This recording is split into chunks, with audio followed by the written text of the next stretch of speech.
നൂറ്റാണ്ടിന്റെ പ്രളയത്തിൽ കേരളം തകർന്നപ്പോൾ കേരളത്തെ പുനർനിർമ്മിക്കാൻ ആക്രി പുറക്കി വിറ്റ് നടന്ന സംഘടനയാണ് ഡിവൈഎഫ്ഐ. അന്ന് പല ആളുകളും അതിനെ കളിയാക്കുകയും വിമർശിക്കുകയും ചെയ്തു. പക്ഷേ 18.5 കോടി രൂപയാണ് അന്ന് ഡിവൈഎഫ്ഐ ആക്രി പറക്കി വിറ്റ് ഈ പാട്ടയും അതുപോലെ തന്നെ തകര പാത്രങ്ങളും പഴയ സാധനങ്ങളൊക്കെ പത്രവും ഒക്കെ പറക്കി വിറ്റ് ഡിവൈഎഫ്ഐ ശേഖരിച്ചു. ഇപ്പോൾ വയനാട് ദുരന്തത്തിൽ പെട്ടവരെ സഹായിക്കാനും അതേ ഒരു മാർഗം സ്വീകരിക്കേണ്ടി നിരവധി പ്രവർത്തനമുണ്ട്. അതിന് ഭാഗം ഏറ്റവും പ്രധാനമായി ഈ ആക്രി പറക്ക തന്നെയാണ് ഡിവൈഎഫ്ഐ സ്വീകരിക്കുന്നത്. എങ്ങനെ ഈ റെസ്പോൺസ് എങ്ങനെയുണ്ട് ഈ ഘട്ടത്തിൽ?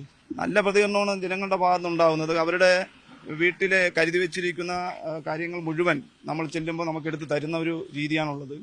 ഇപ്പോൾ ഇതിനകത്ത് പാഴ്വസ്തുക്കൾ നമ്മൾ ശേഖരിക്കുന്നു, പത്രം കളക്ട് ചെയ്യുന്നുണ്ട്, മറ്റ് പല സ്ഥലങ്ങളിലും ചക്ക കളക്ട് ചെയ്ത് വിറ്റ് അതിന്റെ ഒരു സമാഹരിക്കുന്നുണ്ട്, ബിരിയാണി ചലഞ്ച് പോലുള്ള പ്രവർത്തനം നടത്തുന്നുണ്ട്. ഇപ്പോൾ മത്സ്യം ഇവിടെ തന്നെ പിന്നെ വരുന്ന 14-ാം തീയതി മത്സ്യ വിപണനത്തിന്റെ ഒരു പദ്ധതി ഇവിടെയും ഏറ്റെടുത്തിട്ടുണ്ട്. നമ്മുടെ നാട്ടിലുള്ള ആളുകൾ വലിയ തോതിലുള്ള ഒരു പ്രവർത്തനത്തിന്റെ ഭാഗമായി ചെല്ലുമ്പോൾ ചില വീടുകളിൽ ഇപ്പോൾ ഞങ്ങളിപ്പോൾ ഡിവൈഎഫ്ഐയുമായി ബന്ധപ്പെട്ട് പോകുമ്പോൾ ഡിവൈഎഫ്ഐക്കാരല്ലാത്തവർ പോലും നമ്മളോടൊപ്പം ആ പ്രവർത്തനങ്ങളോടൊപ്പം സഹകരിക്കാൻ തയ്യാറാവുകയാണ്. ഇത് വലിയൊരു പ്രതികരണമാണ്. മലയാളികളുടെ ഒരു മനസ്സിന്റെ ഒരു പിന്നെ കാരുണ്യത്തിന്റെ ഒക്കെ ഭാഗമാണ് ഇവിടെ കാണുന്നത് എന്നതാണ് ഇതുമായി ബന്ധപ്പെട്ട് സൂചിപ്പിക്കാനുള്ളത്. നല്ല ഡിവൈഎഫ്ഐ ഒരു സമര സംഘടന അല്ലെങ്കിൽ വലിയ പ്രക്ഷോഭങ്ങൾ ഏറ്റെടുത്ത് നടത്തുന്ന സംഘടന രീതിയാണ് കഴിഞ്ഞ കാലങ്ങളിലൊക്കെ ഡിവൈഎഫ്ഐ അറിയപ്പെട്ടത്. പക്ഷേ ഒരു ആദ്യം ഒരു സേവനത്തിന്റെ മുഖം മാത്രത്തേക്ക് മാറുകയാണോ ഡിവൈഎഫ്ഐ? ഡിവൈഎഫ്ഐ ആദ്യകാലം മുതൽ തന്നെ സമര സംഘടനയോടൊപ്പം തന്നെ സന്നദ്ധ സേവനങ്ങളുടെയും പ്രവർത്തനങ്ങൾ ഏറ്റെടുത്ത ഒരു സംഘടനയാണ്. ഇപ്പൊ തന്നെ യൂത്ത് ബ്രിഗേഡ് വാളണ്ടിയർമാർ നമുക്കവിടെ ഈ ദുരന്ത പ്രദേശത്ത് നോക്കിയാൽ കാണാം. ആദ്യ സന്ദർഭത്തിൽ ഓടിയെത്തിയ വാളണ്ടിയർ എന്ന് പറയുന്നത് യൂത്ത് ബ്രിഗേഡാണ്.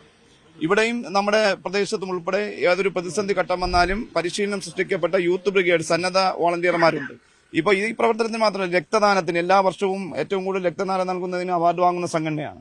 ഇപ്പോ പിന്നെ കോവിഡ് കാലത്ത് ആളുകളെല്ലാം വീടുകൾക്കകത്ത് അടച്ചിരുന്ന സമയത്ത് വലിയ രൂപത്തിലുള്ള പ്രവർത്തനമാണ് ഡിവൈഎഫ്ഐ ഏറ്റെടുത്തത്. അതിന്റെ ഭാഗമായി തിരുവനന്തപുരം ജില്ലയിൽ ഇപ്പോൾ നേമത്ത് ആശ എന്ന് പറയുന്ന ഡിവൈഎഫ്ഐയുടെ ബ്ലോക്ക് കമ്മിറ്റി മെമ്പർ വരെ മരണപ്പെടുന്ന സാഹചര്യം ഉണ്ടായി അണുബാധയുടെ ഭാഗമായി. അപ്പൊ അത്തരത്തിൽ എല്ലാ പ്രതിസന്ധി ഘട്ടങ്ങളിലും ജനങ്ങളോടൊപ്പം ചേർന്ന് നിന്ന് സന്നദ്ധ സമര പ്രവർത്തനങ്ങളിൽ വളരെ സജീവമായി ഇടപെടുന്ന പ്രസ്ഥാനമാണ് ഡിവൈഎഫ്ഐ. ഈ പ്രവർത്തനങ്ങൾ എത്ര ദിവസം കൊണ്ടുപോകാനാണ് ഉദ്ദേശിക്കുന്നത്? എന്താണ് ഇതിന്റെ ഒരു കളക്ഷന്റെ അവസാനം ഉണ്ടാവുക? ഇപ്പൊ 11-ാം തീയതിയാണ് നമ്മൾ നാളെ കൊണ്ട് ഇത് അവസാനിപ്പിക്കണമെന്നാണ് ഇത് പ്രഖ്യാപിച്ചിരിക്കുന്നത്. പക്ഷേ എന്നാൽ കുറച്ച് ദിവസം കൂടി ഇതിന്റെ പ്രവർത്തനം നമ്മുടെ നാടാകെ ഇപ്പോ നമ്മൾ ക്യാമ്പയിൻ പ്രഖ്യാപിച്ചതിന് ശേഷമാണ് സംസ്ഥാനത്താകെ എല്ലാവരും ഈ പദ്ധതി പിന്നെ മറ്റു വീടുകൾ ഉൾപ്പെടെ പ്രഖ്യാപിക്കുന്ന തരത്തിലേക്ക് എത്തപ്പെട്ടത്.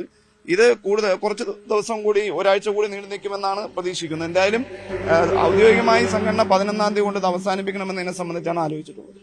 അതിന് ഡിവൈഎഫ്ഐ ഇത്തരത്തിലുള്ള പ്രവർത്തനങ്ങൾ നേരത്തെ ഏറ്റെടുത്തിട്ടുള്ളവരാണ്. വയനാടിന് ഒപ്പം നിൽക്കാനും വയനാടിനെ ചേർത്ത് പിടിക്കാനും ഡിവൈഎഫ്ഐ യുവജന സംഘടന ഈ ഒരു പ്രവർത്തനമാണ്. ഇപ്പോൾ പഴയ സാധനങ്ങൾ ആക്രി സാധനങ്ങൾ ശേഖരിച്ച് വിൽക്കുന്നു, അതുപോലെ മീൻ തട്ട് നടത്തുന്നവരുണ്ട്, തട്ടുകടകൾ നടത്തുന്നവരുണ്ട്, അതുപോലെ ആഹാരം ബിരിയാണി ചലഞ്ച് ഉൾപ്പെടെ നടത്തിക്കൊണ്ട് ആ രീതിയിൽ പണം സമാഹരിക്കുന്നുണ്ട്. വലിയ നല്ല പ്രതികരണമാണ് ജനങ്ങളിൽ നിന്നുണ്ടാകുന്ന ഡിവൈഎഫ്ഐയുടെ അഭിപ്രായം.